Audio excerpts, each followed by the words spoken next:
La première fois qu'on a été en groupe mixte, un praticien, un philosophe, un militant, et Emmanuel était en face de moi. Il m'a dit « Angélique, tu es philosophe parce que tu te poses des questions. Et des bonnes questions. »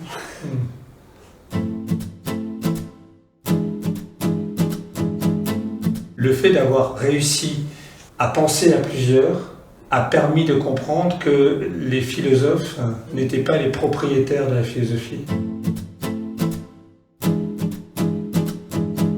Je ne m'attendais pas d'assister à une véritable éclosion de la philosophie au sein du groupe.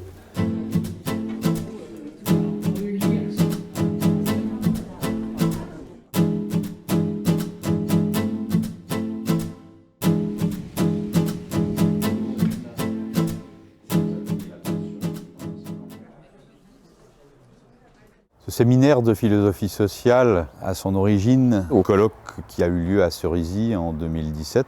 Un des philosophes présents, David Jousset, a exprimé le souhait d'un travail de recherche en croisement des savoirs dans ce domaine. Et avec Bruno Tardieu, directeur du Centre de mémoire et de recherche Joseph Wrezinski, le séminaire a démarré donc en août 2019 et a duré 3 ans, avec une première session de rencontre du groupe de co-chercheurs et co-chercheuses, 27 personnes, dans lequel participent 8 philosophes, 8 personnes en situation d'extrême pauvreté, qui par ailleurs sont militantes et militants du mouvement ATD Quart Monde, et une douzaine des volontaires et des alliés de ce mouvement. On s'est rencontrés donc une première fois pour bâtir les conditions de confiance, arriver à se comprendre, penser ensemble, et à partir de là, exprimer nos préoccupations, nos questions.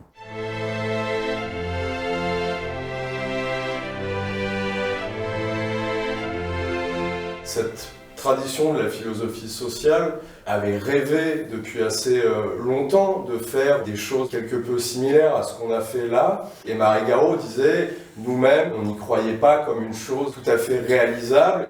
Quand ils m'ont proposé ce séminaire, je me suis dit, ils m'offrent l'opportunité de réaliser finalement l'idéal de la philosophie que je porte. Et donc j'ai dit oui tout de suite. Les appréhensions, elles sont arrivées après, quand on a reçu le programme de la première session. Bon bah voilà, ça devient concret les amis, maintenant il faut y aller quoi. Et là, c'était drôle parce que j'ai eu des appréhensions de 2 types en fait. Ma première appréhension, ça a été de me dire je vais me retrouver avec des gens dont certains ont été mes professeurs. Et donc, il va falloir discuter avec eux, prendre la parole devant eux. Comment je vais faire ça quoi. Donc ça a été la peur d'être jugée par mes pairs en fait. Et évidemment, j'avais aussi peur des militants, mais finalement, c'était moins concret en fait. C'est-à-dire, je savais qu'on allait sans doute pour eux incarner des institutions qui produisaient de la violence symbolique, mais je le savais d'un savoir très abstrait quoi. Les militants, j'avais moi aussi peur, mais j'avais peur qu'ils n'apparaissent que comme des gens qui avaient un témoignage à donner et que les philosophes et les autres s'approprient leur témoignage pour discuter de ça. En même temps, je faisais très confiance à ATD Quart Monde parce qu'il n'a jamais été question de laisser les militants de côté. Mais c'était la question que je me posais. Quelle position vont-ils enfin atteindre ? La première expérience du séminaire, pour moi, ça a été une expérience très intense de grosse remise en question parce que, en fait, ce que les militants m'ont renvoyé, c'est la violence de la société dans laquelle on est, de l'écart des positions qui sont les nôtres.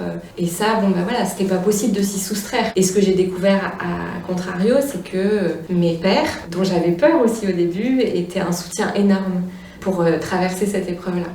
C'est ma première fois de participer à une aventure comme ça et j'avais peur que je sois nul devant les philosophes.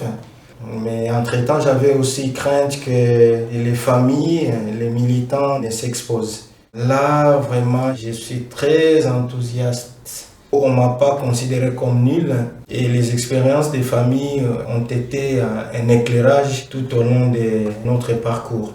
Une des choses qui m'a étonné au départ et auquel je résistais un peu intérieurement, c'était le fait qu'on soit séparés au départ. La première session, on était entre pairs, les philosophes d'un côté, les personnes en situation de pauvreté de l'autre et les volontaires de l'autre. Et je pensais que si on se retrouvait tous ensemble d'emblée, ça irait plus vite. Et j'ai appris finalement qu'on avait besoin de se retrouver entre pairs parce qu'on n'a pas le même langage et il faut déjà pouvoir l'exprimer dans son langage sans avoir trop de filtres en fait.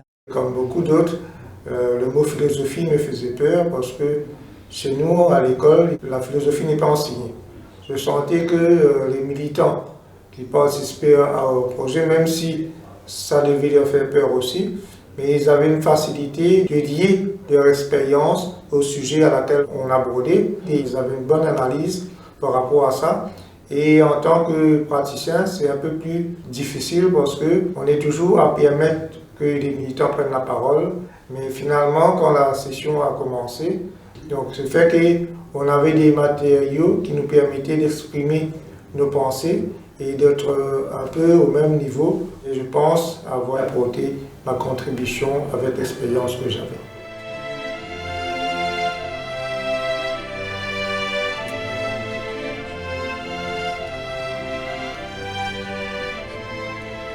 La première session en particulier nous a un peu secoué parce qu'on s'est rendu compte que malgré toutes les précautions qu'on prenait et la réflexion aussi qu'on avait essayé de mener entre nous pour neutraliser les effets de malaise que pouvait produire la philosophie, malgré tout, en fait, on avait été renvoyé à cette violence, notamment du langage philosophique qui peut apparaître comme très abstrait.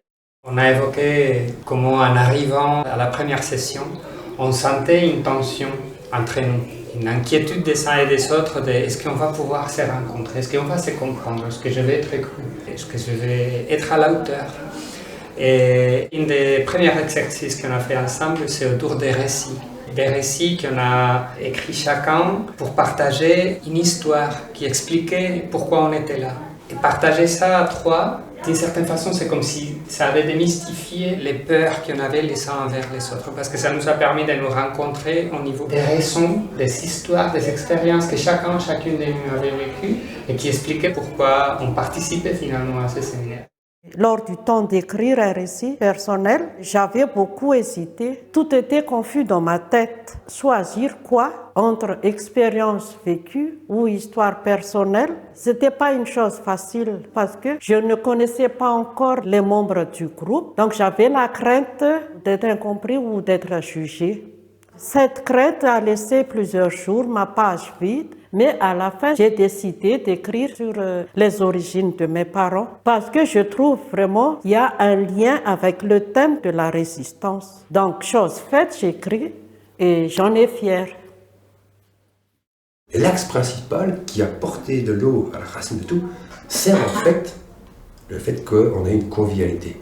Ce qui avait été fait naître des formes d'amitié. Quand on a tous dormi à mairie, là, il y a eu quelque chose là qui s'est passé. Là. On était plus proches, on vous sentait moins éloignés de nous, quoi, parce que nous, on vous voyait là. Hein.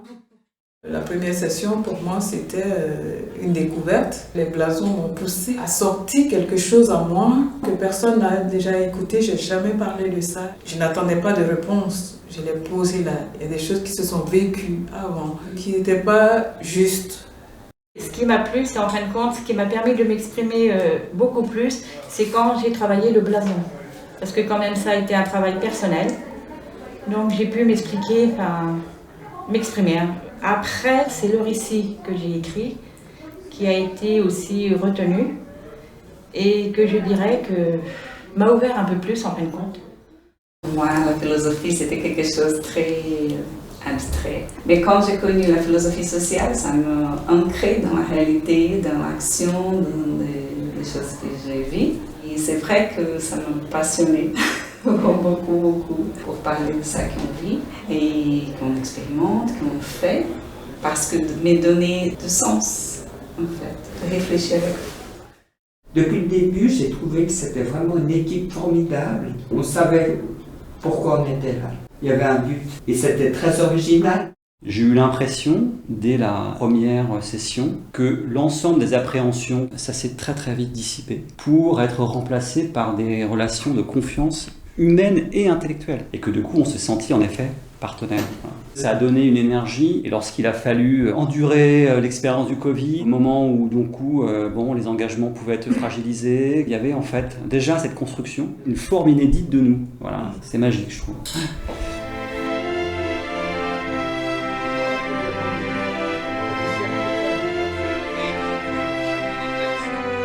À partir de la deuxième session, nous avons travaillé à conceptualiser 3 axes de recherche, à les problématiser et à chercher le démarrage d'une coécriture. À partir de cette session est arrivée la pandémie de Covid-19 et nous avons trouvé les moyens de rester en lien les uns avec les autres, à distance ou par des rencontres en petits groupes.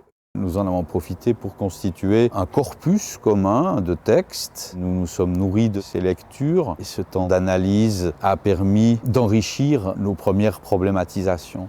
Je me rappelle que les philosophes, dans une session, nous avaient dit que l'injustice liée au savoir, il n'y avait pas non plus des années et des années qu'on avait mis un mot sur ça. Et pourtant, je trouve que là, dans le texte, il y a énormément de points qui sont liés à l'injustice liée au savoir, en fait. C'est bien qu'on a fait de l'avancée, que ce mot maintenant soit mis, mais il y avait déjà énormément de choses qui disaient qu'il aurait dû toujours exister, ce mot-là, quoi. Parce que l'école, le droit à l'écriture, la lecture, c'est totalement une injustice de ne pas y avoir tous le droit. J'ai l'impression qu'en fait, ils mettent un voile sur toutes les discriminations et toutes les injustices que les personnes du quart-monde vivent et du milieu de la pauvreté vivent. Et on pourrait, en lisant la phrase, penser que c'est nous qui se cachons derrière les rideaux. Mais en fait, même quand on sort de chez nous, les dirigeants, ils mettent un voile sur nous et qu'on est physiquement présent, mais inexistant. Et c'est pour ça que très souvent, j'emploie le terme peuple et sous-peuple. Le sous-peuple, c'est les racines du peuple, en fait. Sauf que ils sont mal perçus, alors que si on prendrait beaucoup plus soin de ça, je pense que l'arbre pourrait mûrir beaucoup plus vite et beaucoup mieux. Je dirais qu'il y a eu des moments d'inquiétude ou de flottement, et puis d'autres où l'incertitude tombait. On avait réussi à trouver quelque chose dont on était surpris. Et hop, il y avait une étape de franchie, puis du coup la confiance, elle venait parce qu'on avait réussi finalement à trouver les moyens petit à petit de franchir les étapes. Il y a eu des moments forts où je me suis sentie obligée de représenter mes pairs, positivement bien sûr. Pour moi c'était une grande responsabilité. Le deuxième séminaire, quand on a dû le faire en visio, c'était pas simple de quitter les amis du séminaire, puis de retourner chez soi et d'être de nouveau dans le même bain que d'habitude. Mais bon, tout ce que je sais, c'est que je suis fière de moi. Suite à cette pandémie aussi, c'est que cette réalité nous a obligés de prendre le temps entre nous, de partager autour de la pandémie. Et ça nous a encore rapprochés parce que c'est un temps où chacun puisse partager de ce qui portait autour de cette réalité. Même la pandémie n'était pas dans le thème de travail, mais c'était vraiment la réalité que nous avons vécue tous ensemble. Pendant ce travail-là avec les philosophes, on a vu qu'eux nous apportaient un plus pour valoriser en fait les choses qu'on a vécues avec les familles dans l'accompagnement. La première session, on l'a tout transcrit, on l'a fait lire à notre conseillère, qui était une spécialiste du croisement des savoirs dans ATD Carmont, et nous a dit, là je suis sûr, ils ne se sont pas compris. Et donc la deuxième session, on n'a pas arrêté de dire, est-ce que tu as compris? Et en fait, petit à petit, des gens un peu entraînés disent, non, j'ai pas compris. La première fois que c'est arrivé à une des philosophes, elle a développé l'idée, et la personne a encore moins compris. Et là, la philosophe, qui est pas bête, elle a pris conscience. Elle a complètement changé son discours, elle s'est fait comprendre. Et c'est pareil dans tous les sens. Des moments d'incertitude, c'est quand on s'est exercé à produire un premier texte commun, se dire est-ce qu'on va être capable de produire un texte sur lequel on va être tous profondément d'accord. Ça me semblait quelque chose de très risqué et peut-être qu'on n'allait pas y arriver. Je crois que c'est la confiance les uns dans les autres, je crois aussi l'animation de bout en bout avec une certaine souplesse et puis des outils bien particuliers pour avancer. Je pense que ça a été vraiment un gage de réussite, quoi.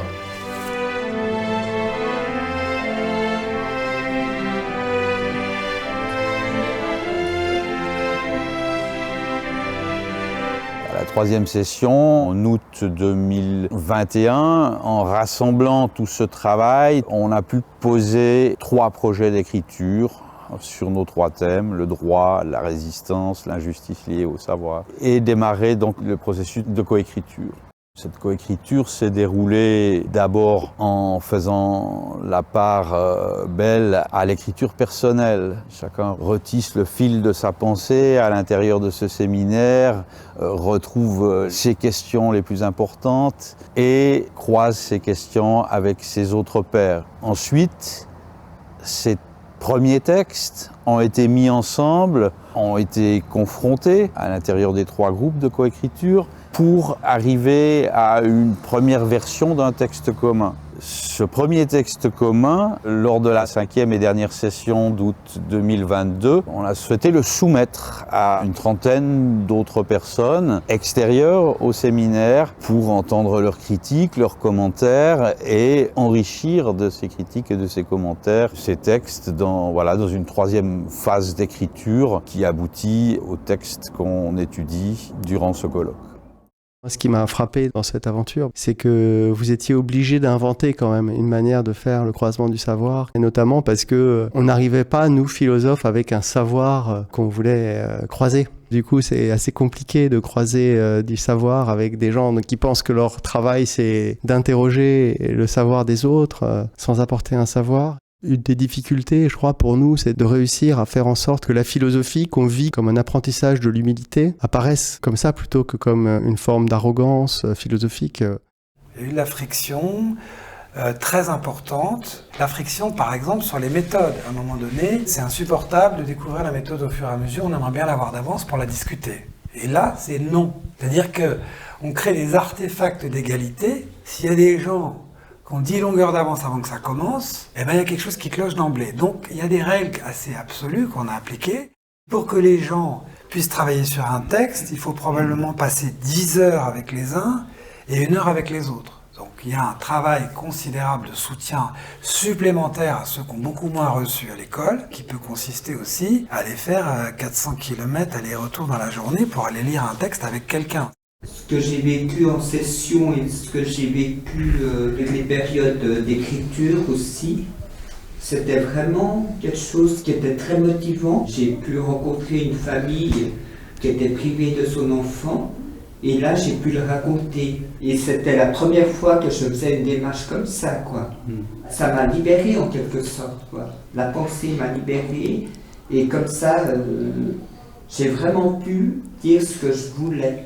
Pour moi, c'était un vrai espace de réflexion que je ne pouvais pas forcément avoir dans mon action quotidienne, qui m'a aidé vraiment à tenir, même dans des moments où j'avais un peu du mal à trouver le sens de ce que je faisais dans ma mission. Et ça me redonnait envie, du coup, après de retourner, retrouver les gens et continuer ensemble. Un moment de prise de conscience, on était en train d'essayer de savoir ce que c'était que la résistance au pouvoir. Et comment elle s'articulait ou non avec la question de la persévérance, donc du combat quotidien contre la pauvreté et la misère. Et on n'était pas d'accord dans le groupe. Et tout d'un coup, Karine, elle a dessiné un arbre.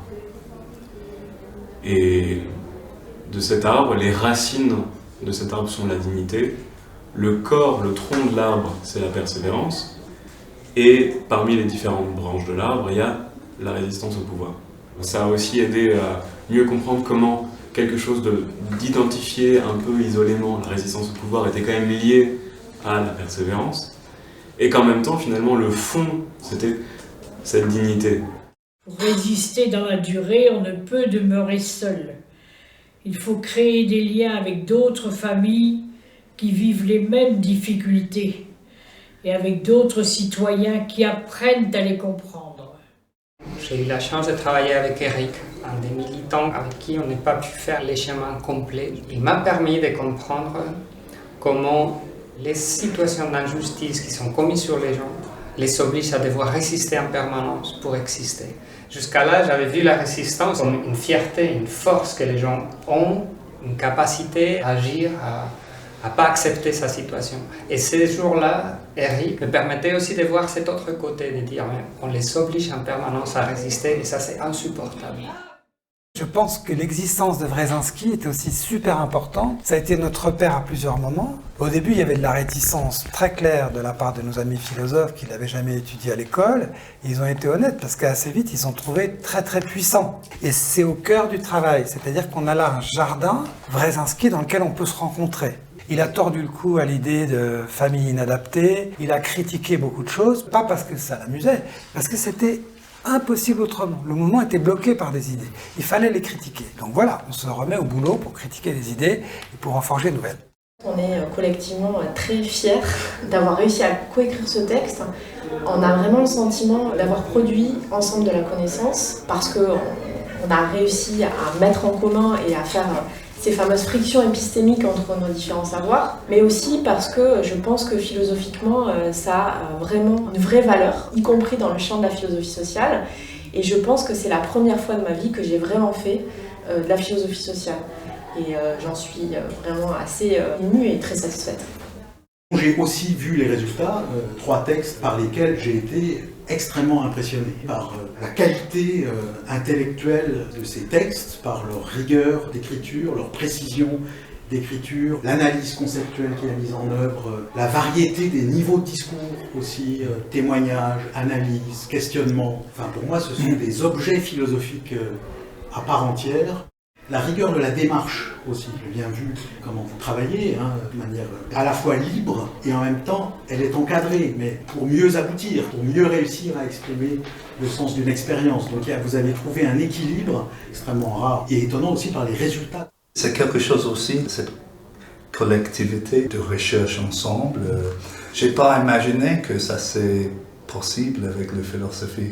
Parce que avant le projet, j'ai pensé de la recherche philosophique. Et même si tu es en dialogue avec le penseur de avant, mais c'est pas texte, pour la plupart, c'est un peu un travail solitaire, non? Mais j'ai découvert une autre façon de faire la philosophie que j'apprécie beaucoup.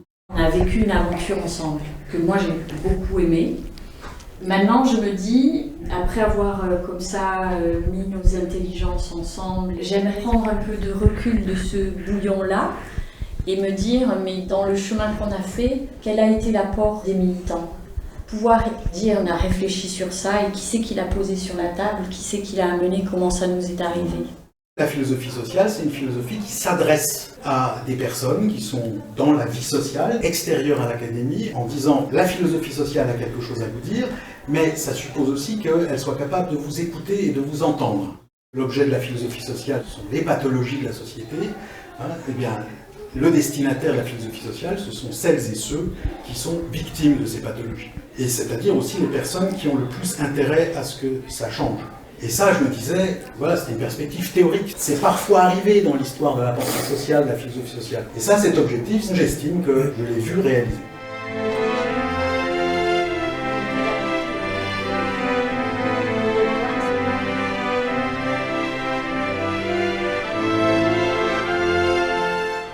Cette expérience-là, qui paraît comme ça un petit peu gratuite, à quoi sert de faire de la philosophie lorsqu'on vit dans la misère? Moi, j'ai vu, chez une militante, j'irais une pensée libératrice en direct, parce que tout d'un coup, elle a entendu la parole d'un philosophe qu'elle a reformulée en disant « mais c'est pas nous qui sommes des personnes fragiles, c'est que nous vivons dans des conditions qui nous fragilisent, et qui fragiliseraient n'importe quel être humain. » Donc ne plus porter le poids d'être accusé de vulnérabilité, par exemple, ça a été un moment très très fort.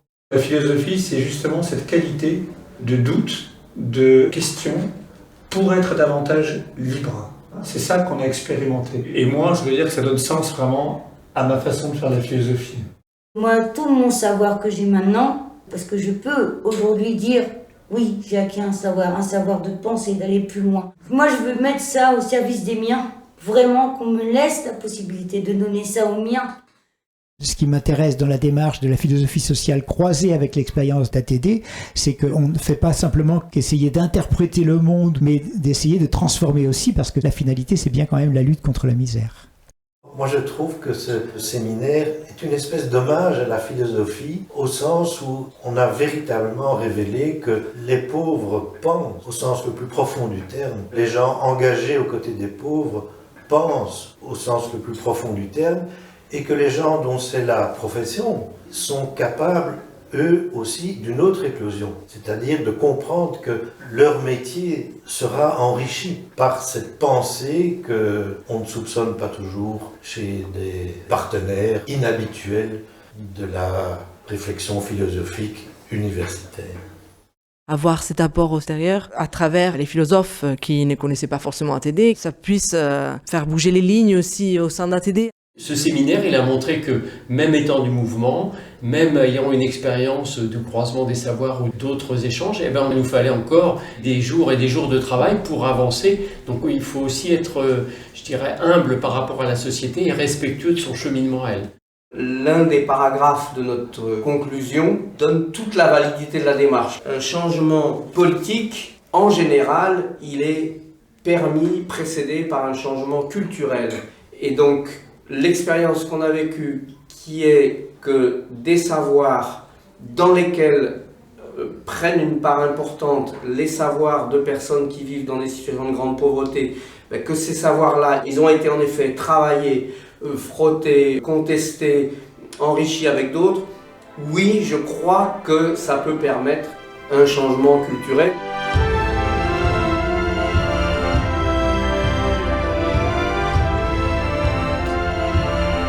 Comment je veux dire, moi je me sentis vivre là-dedans, en fait, tu vois.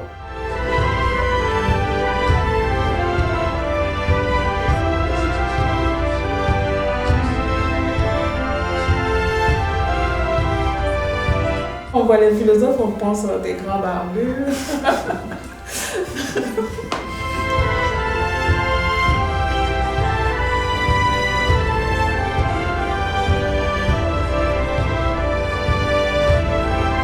Nous sommes tous changés dans ce séminaire. Dans ce que nous faisons et dans ce que nous sommes tous changés.